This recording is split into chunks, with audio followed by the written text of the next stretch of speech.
Hello guys, welcome back to my channel Easy Learning with Himal. So this is a new physics session for class 10 students जिन्होंने देने हैं next year board exams.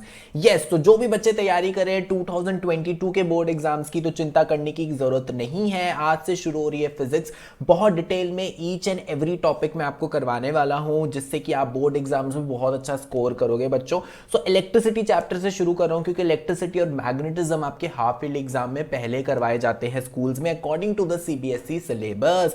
और हर Thursday मैं एक new English की video लेके आ रहा हूं और हर फ्राइडे एक न्यू फिजिक्स का लेक्चर लेके आ रहा हूं. कल मैंने इंग्लिश का आपको फर्स्ट चैप्टर पढ़ा दिया था, उसका लिंक चाहिए तो डिस्क्रिप्शन बॉक्स में है. और आज से शुरू कर रहे हैं physics with lecture 1 of your electricity chapter. तो शुरू करते हैं. और जिन जिन बच्चों को नोट्स चाहिए, एक्स्ट्रा क्वेश्चंस चाहिए, असाइनमेंट्स चाहिए, मुझसे डाउट्स पूछने हैं, तो टेलीग्राम ग्रुप ज्वाइन कर लो. You are free to ask as many doubts, ठीक है. या इंस्टाग्राम पे भी मुझे फॉलो कर सकते हो, वहां पे भी डीएम करके डाउट्स पूछ सकते हो. ईमेल आईडी भी नोट डाउन कर सकते हो, वहां पे भी आप मुझे कोई भी डाउट मेल कर सकते हो. डिस्क्रिप्शन बॉक्स में बच्चों लिंक है, ठीक है. जरूर लिंक को क्लिक करके फॉलो करना हर जगह. और शुरू करते हैं लेक्चर 1. तो इलेक्ट्रिसिटी का बिल्कुल बेसिक शुरू करेंगे. पहला लेक्चर बेसिक होना चाहिए, ठीक है. एनसीईआरटी के अकॉर्डिंग ही चलेंगे, एनसीईआरटी के टॉपिक्स ही कवर करेंगे, क्योंकि बोर्ड एग्जाम देना है तो एनसीईआरटी को तो नहीं छोड़ना है. तो एनसीईआरटी के भी क्वेश्चंस करेंगे, कुछ एक्स्ट्रा क्वेश्चंस अच्छे होंगे तो वो भी करेंगे. और एक एक कॉन्सेप्ट आपको करवाऊंगा. नोट्स भी आपको सारे के सारे आप वीडियो देखते देखते बना सकते हो, बट उसके लिए आपको बार बार वीडियो पॉज करनी पड़ेगी. और अगर ये जो पूरी पीडीएफ है इसके नोट्स चाहिए, पीपीटी के नोट्स चाहिए, तो आप मुझसे टेलीग्राम पे मांग लेना, मैं आपको प्रोवाइड कर दूंगा. तो चलो शुरू करते हैं बच्चों. सबसे पहले स्टार्ट करते हैं इलेक्ट्रिसिटी का बेसिक, वो है इलेक्ट्रिक चार्जेस. और इलेक्ट्रिक चार्जेस के बारे में आपने बच्चों 8th क्लास में भी पढ़ा था, और उससे पहले 6th में भी इलेक्ट्रिसिटी के बारे में थोड़ा सा पढ़ा था, सेल्स और बैटरीज के बारे में, ठीक है. तो हमने बेसिकली छोटी क्लासेस में पढ़ा था स्टैटिक इलेक्ट्रिसिटी के बारे में. स्टैटिक इलेक्ट्रिसिटी कौन सी इलेक्ट्रिसिटी होती है? ये जो चार्जेस होते हैं स्टैटिक होते हैं, रेस्ट पर होते हैं, ठीक है. अब यहां से हम पढ़ेंगे हमारी करंट इलेक्ट्रिसिटी के बारे में. मतलब जब चार्ज मोशन करने लग जाए, मतलब जब चार्ज करंट बन जाए, वो हमने यहां से पढ़ना है फ्रॉम योर क्लास 10th. तो हमने कुछ कुछ चीजें इलेक्ट्रिसिटी चार्जेस ये अपनी छोटी क्लासेस में पढ़ी हुई हैं. इलेक्ट्रिक चार्ज का बहुत अच्छा आप एग्जांपल्स देख सकते हो. आपने 8th में भी पढ़ा था कि जब crackling sound created in sweater, जब हम स्वेटर खोलते हैं सर्दियों में क्रैकलिंग सी साउंड आती है, हल्का सा करंट सा आता है. या जब हम सिल्क रॉड और बलून को पास लेके जाते हैं, वो कैसे अट्रैक्ट करते हैं. या अगर हम कोई स्केल ले ले और अपने हेयरी ऑयल के साथ उसको रब करके पेपर के बिट्स के पास लेके जाए, तो वो एक दूसरे को अट्रैक्ट करने लगता है. तो ये हमने कुछ चार्जेस के बारे में पढ़ा था, ठीक है. तो चार्जेस की डेफिनेशन क्या है? बोर्ड में अगर चार्जेस की डेफिनेशन आती है तो क्या लिखोगे? लिखना ये बेसिक प्रॉपर्टी है मैटर की. यस, चार्ज एक मैटर की प्रॉपर्टी है. हर बॉडी में कोई ना कोई चार्ज होता है, ठीक है. ऑब्वियसली हमारी बॉडी एटम्स की बनी है, हर कोई चीज एटम्स की बनी है. एटम्स में प्रोटॉन्स इलेक्ट्रॉन्स तो हैं, तो पॉजिटिव नेगेटिव चार्ज तो है ही. तो हर बॉडी में चार्ज होता ही होता है, ठीक है. वो अलग बात है पॉजिटिव और नेगेटिव चार्ज इक्वल हो जाए तो टोटल नेट चार्ज 0 हो जाता है, बट चार्ज तो है ही हमारी बॉडी में. तो इसीलिए ये एक हर मैटर की एक बेसिक प्रॉपर्टी है. तो चार्ज एक मैटर की प्रॉपर्टी है जो क्या कॉज करती है? अट्रैक्शन. तो आपने पढ़ा है बच्चों 8th क्लास में, नहीं पढ़ा तो रिवाइज करवा देता हूं. नेक्स्ट स्लाइड में दोबारा से बताने वाला हूं सेम चीज की अट्रैक्शन कैसे होती है जब अनलाइक चार्जेस होते हैं. पॉजिटिव और नेगेटिव चार्ज को पास लेके जाओ, वो अट्रैक्ट करता है. या रिपल्शन शो होती है in presence of another matter, मतलब दो पॉजिटिव चार्ज को पास ले जाओ तो वो रिपेल करने लगते हैं, ठीक है. तो इलेक्ट्रिक चार्ज की डेफिनेशन आती है तो आराम से लिख देना, बेसिक प्रॉपर्टी है मैटर की जो अट्रैक्शन और रिपल्शन शो करता है in presence of some other matter. Charge को किससे डिनोट करते हैं? जैसे वर्क डन को W से डिनोट करते थे, एनर्जी को कैपिटल E से करते थे, वैसे ही चार्ज को हम या तो कैपिटल Q या स्मॉल Q, ये आपकी चॉइस है. कैपिटल Q भी लिख सकते हो, स्मॉल q भी लिख सकते हो. इससे हम चार्ज को डिनोट करते हैं. और चार्ज का SI यूनिट क्या होता है? तो चार्ज का SI यूनिट होता है कूलम, COULOMBS. कूलम्स, और कूलम्स को हम कैपिटल C लिख सकते हैं, ठीक है. इसका मतलब अगर किसी बॉडी में चार्ज है 10 कूलम्स, तो मैं कैसे लिखूंगा? Q is equal to 10 coulomb, कि इस बॉडी में 10 कूलम चार्ज है. या कैपिटल Q भी लिख सकते हैं, capital Q is equal to 10 coulomb, ठीक है. अब कुछ रिवाइज कर लेते हैं प्रॉपर्टीज ऑफ चार्ज. तो ये वाली प्रॉपर्टी मैंने आपको जस्ट बताया, ठीक है. तो सबसे पहले चार्जेस तो दो तरह के होते हैं, पॉजिटिव चार्ज जो प्रोटॉन्स की वजह से होता है, नेगेटिव चार्ज जो इलेक्ट्रॉन्स की वजह से होता है, ठीक है. तो यहां पे बात आती है अनलाइक चार्जेस की, अनलाइक मतलब डिसिमिलर चार्ज, जो सिमिलर नहीं होते, पॉजिटिव और नेगेटिव। तो अनलाइक चार्जेस करते हैं अट्रैक्ट, लाइक चार्जेस बच्चों करते हैं रिपेल। ठीक है, तो पॉजिटिव पॉजिटिव को पास ले जाओ दूर भागेंगे, नेगेटिव नेगेटिव को पास ले जाओ दूर भागेंगे, और पॉजिटिव नेगेटिव को पास ले जाओ एक दूसरे के पास आ जाएंगे। So unlike charges attract each other, like charges repel each other. ठीक है, मैं एक एक कॉन्सेप्ट आपका एनसीईआरटी के अकॉर्डिंग चल रहा हूं। ठीक है, तो कोई भी कॉन्सेप्ट मिस नहीं होगा, चिंता मत करना। अब हम पहला फॉर्मूला करने वाले हैं, और इस पे बोर्ड एग्जाम्स में भी क्वेश्चंस आते हैं। ठीक है, बोर्ड एग्जाम में भी क्वेश्चन आते हैं, एनसीईआरटी में भी एक दो क्वेश्चंस हैं इसके, वो मैं आज आपको करवाऊंगा भी। और याद रखना, इलेक्ट्रिसिटी का फर्स्ट फॉर्मूला, पहला फॉर्मूला इलेक्ट्रिसिटी चैप्टर का है क्वांटाइजेशन ऑफ चार्ज। क्वांटाइजेशन होता है समथिंग विच इज फिक्स्ड, मतलब जो चार्ज की वैल्यू होती है वो फिक्स्ड होती है। ठीक है, अब देखो चार्ज यहां तो इलेक्ट्रॉन की वजह से होता है, प्रोटॉन की वजह से होता है। ठीक है, तो हम बेसिकली हमने ई ले लिया, इलेक्ट्रॉन को हम किससे डिनोट करते हैं, ई से। तो एक इलेक्ट्रॉन पे कितना चार्ज होता है, एक इलेक्ट्रॉन पे चार्ज होता है 1.6 इंटू 10 की पावर -19 कूलम। ये वैल्यू आपको पहले तो याद रखनी है, this is a charge on 1 electron. ये वैल्यू आपको जरूर याद रखनी है। और ऑब्वियसली इलेक्ट्रॉन का चार्ज नेगेटिव होता है, तो इससे पहले आप नेगेटिव लगा सकते हो, बट वो सिर्फ आपको एक तरह से साइन कन्वेंशन है कि इलेक्ट्रॉन है तो नेगेटिव, प्रोटॉन है तो पॉजिटिव। बट अगर हम सिर्फ मैग्नीट्यूड की बात करें तो 1.6 इंटू 10 की पावर -19 कूलम है। अब देखो चार्ज इलेक्ट्रॉन की वजह से, अगर एक इलेक्ट्रॉन है किसी बॉडी में तो कितना चार्ज होगा, ई चार्ज होगा ना। एक इलेक्ट्रॉन पे जितना चार्ज होता है उतनी बॉडी में टोटल चार्ज होगा। अगर मैं बोलता हूं एक बॉडी में 2 इलेक्ट्रॉन्स हैं तो चार्ज कितना हो जाएगा, 2e।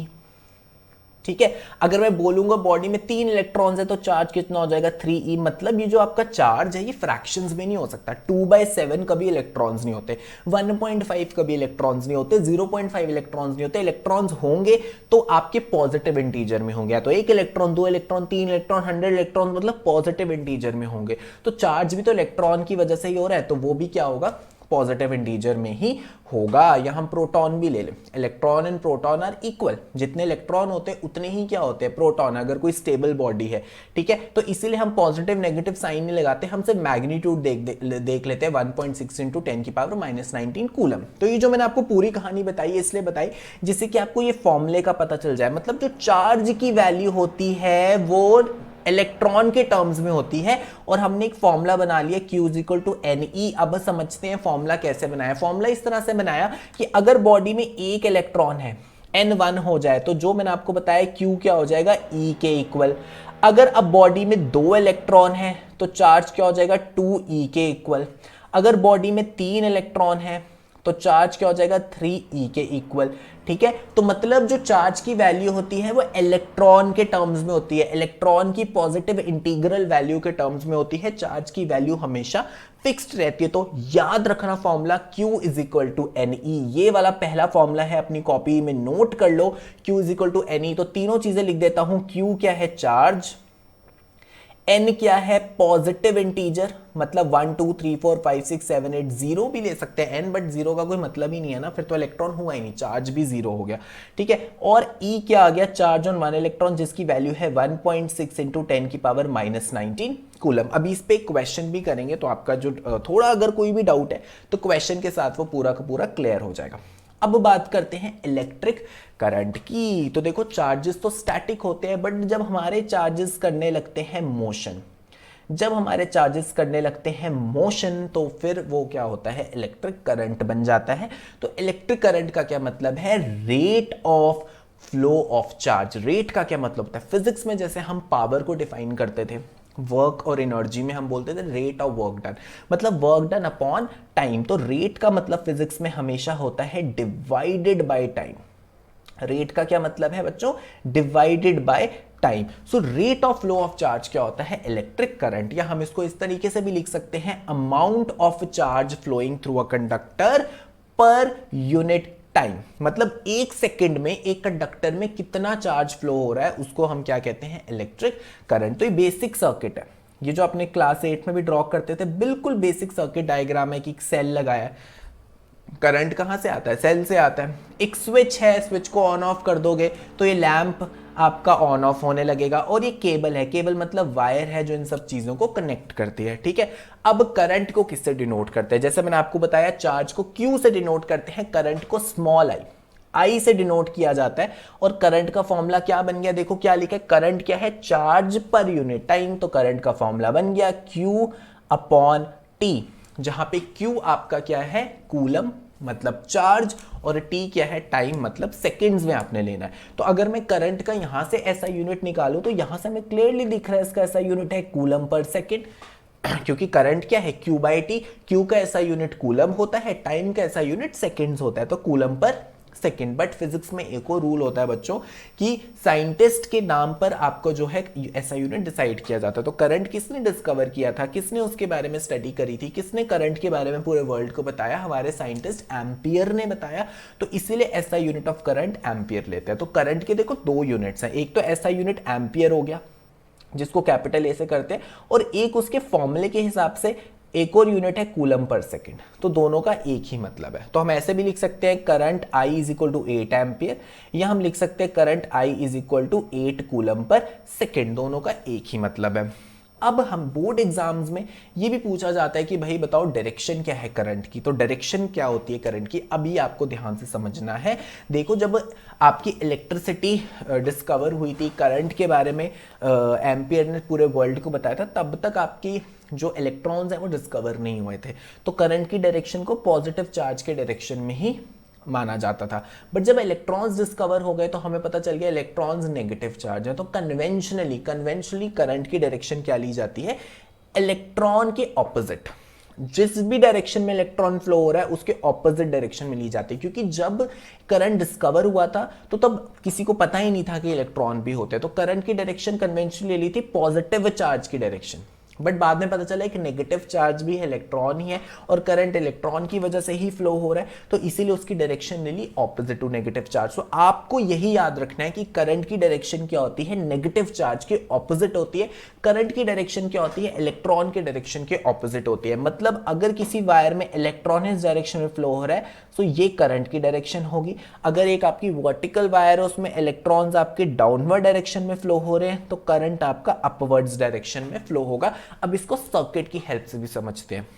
अब देखो ये सेल है, सेल में दो टर्मिनल होते हैं, ये तो आपने छोटी क्लासेस में पढ़ा है। जो बड़ा वाला टर्मिनल होता है लॉन्गर लेंथ का, ये पॉजिटिव, और ये जो मैंने अपनी फिंगर यहाँ पे रखी है स्मॉल टर्मिनल है, तो ये नेगेटिव टर्मिनल। अगर हम यहाँ पर देखें तो ये वाला terminal is your positive terminal और ये वाला टर्मिनल है नेगेटिव टर्मिनल। और हमने बोला कि करंट की डायरेक्शन इलेक्ट्रॉन के डायरेक्शन के ऑपोजिट होती है, तो ऑब्वियसली इलेक्ट्रॉन कहां से निकलेंगे? नेगेटिव टर्मिनल से। Electron is a negative charge.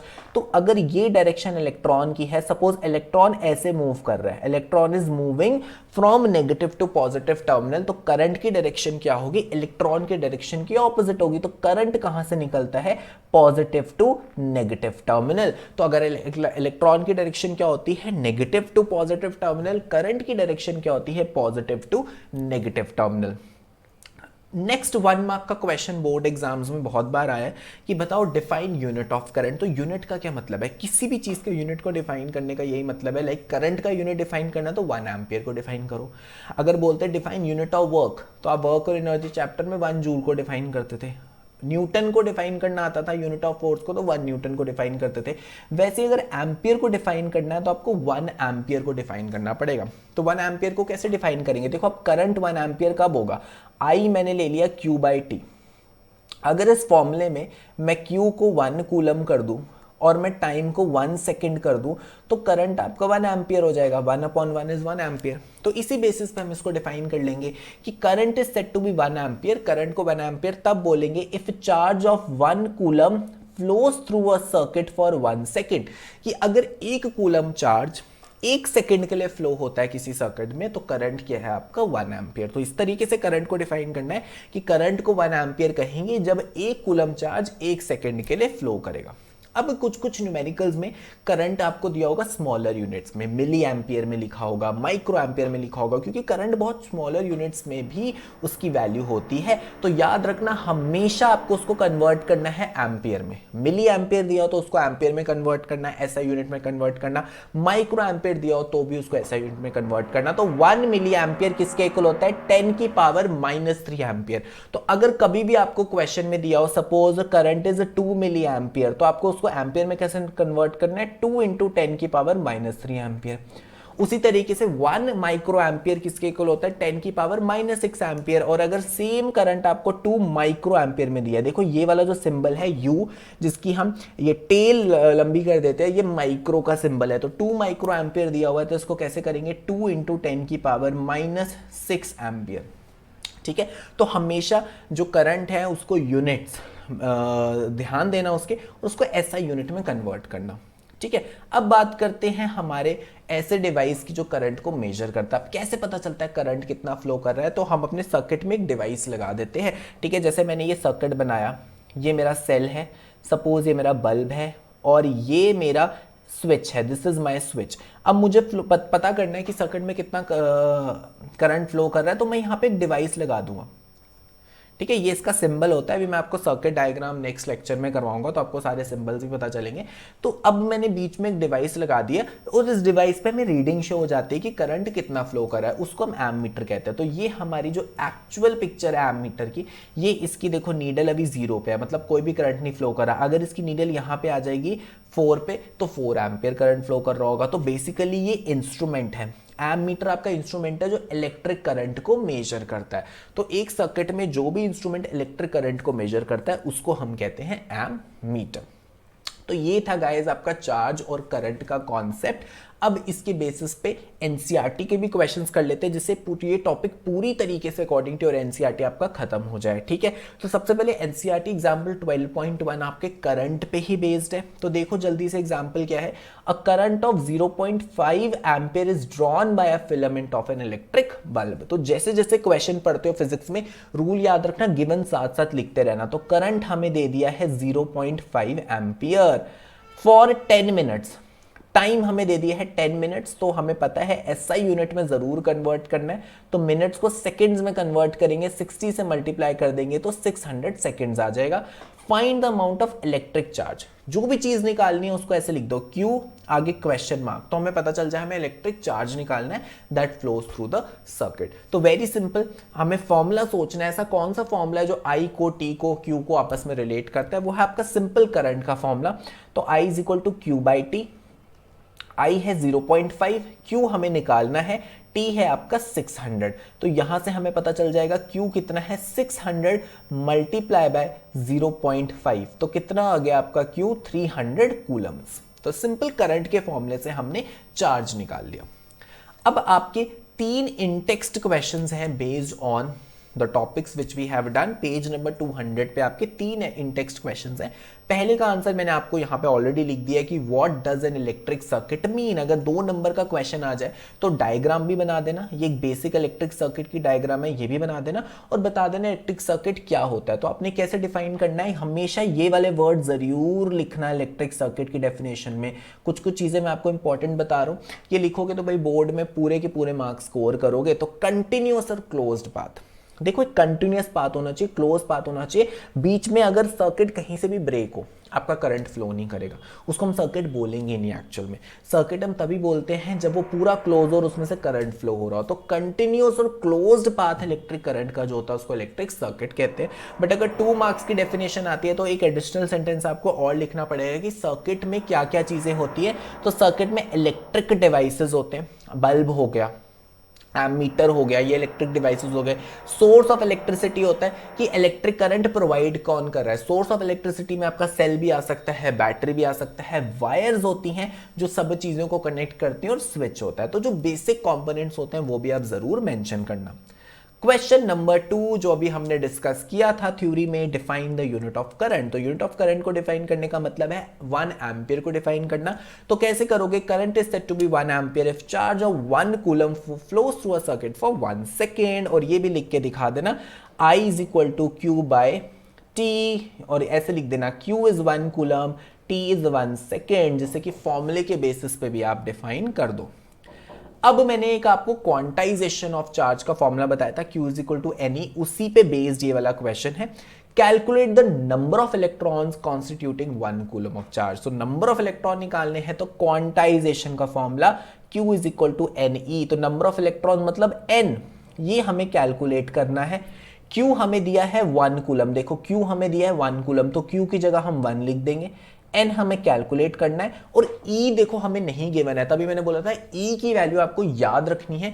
E कितना है 1.6 इंटू 10 की पावर माइनस 19, तो अब आप N निकाल सकते हो, 1 को डिवाइड कर दो 1.6 इंटू 10 की पावर माइनस 19 से, तो इसको सॉल्व करो। मुझे आंसर याद है, बहुत बार क्वेश्चन करवाया है, तो मुझे तो बच्चों आंसर याद है, बट आपको उसको सॉल्व करना पड़ेगा। 6.25 इंटू 10 की पावर 18 इलेक्ट्रॉन्स, तो ये आ गया इसका आंसर। ठीक है, तो ये 3 इन टेक्स्ट क्वेश्चंस भी हो गए, और अब हम नेक्स्ट वीडियो में बच्चों शुरू करेंगे electric potential, potential difference, circuit diagram. ठीक है, तो लेक्चर 2 में हम आगे बढ़ेंगे। तो आज इंट्रोडक्टरी लेक्चर था, बेसिक लेक्चर था, तो मैंने आपका जो स्टार्टिंग का टॉपिक है इलेक्ट्रिसिटी चैप्टर का वो कंप्लीट करवा दिया। तो वीडियो पसंद आ गई तो लाइक कर दो, कोई भी डाउट है तो कमेंट सेक्शन में लिख दो। इसके आगे वाले टॉपिक्स में भी कोई डाउट है वो भी आप मुझसे पूछ सकते हो, और अगर मेरे चैनल को सब्सक्राइब नहीं किया तो please subscribe my channel easy learning with हिमाल, बेल आइकन भी प्रेस कर देना। इंग्लिश और फिजिक्स की वीडियो जरूर टाइम पे देखना।